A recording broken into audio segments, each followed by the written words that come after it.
Power never announces when it turns into tyranny. There is no trumpet, no declaration, no warning bell. As a historian of Asia, I can tell you this: the most dangerous moment in history is not when power is seized by force, but when authority quietly stops limiting itself. Between authority and tyranny, there is a line so thin that most societies cross it without ever noticing. Today, we trace that invisible line, how rulers step over it, why people allow it, and why history shows that once crossed, it is rarely crossed back. Authority, in its original meaning, was never absolute. Across Asia, authority was conditional. In Confucian thought, a ruler governed through moral example. In India, a king was bound by dharma. In China, an emperor ruled only as long as heaven approved. Authority existed to serve order, not itself. Its legitimacy depended on restraint. A ruler who listened retained authority. A ruler who feared criticism was already losing it. This distinction mattered deeply. Authority asked, "Is this just?" Tyranny asked only, "Will this be obeyed?" The invisible line did not vanish overnight. It faded. First, power introduced temporary measures. Then, emergency rules. Then, permanent exceptions. Language changed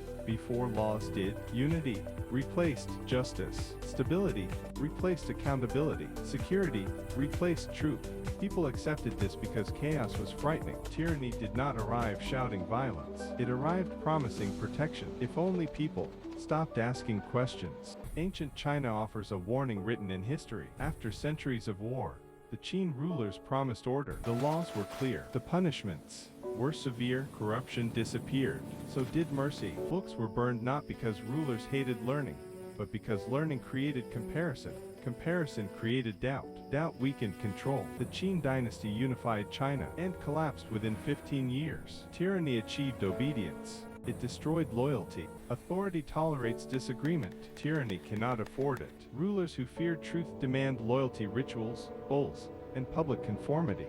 These are not signs of strength. They are symptoms of insecurity. Throughout Asian history, tyrants surrounded themselves with echo chambers. Truth became dangerous not because it was false, but because it could not be controlled. Power that trusts itself does not fear questions. Power that doubts itself punishes them. Why do people comply? The answer is uncomfortable. Tyranny simplifies life. Obedience replaces moral responsibility. During uncertainty, freedom feels optional. People tell themselves, "This is temporary. I am just surviving. I am not responsible."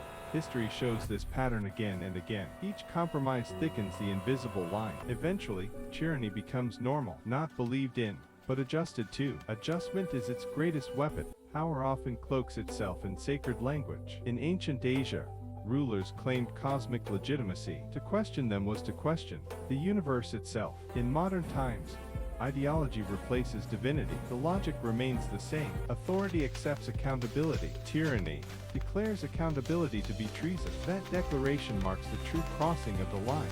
Tyranny fears memory more than rebellion. Rebellions can be crushed. Memories cannot.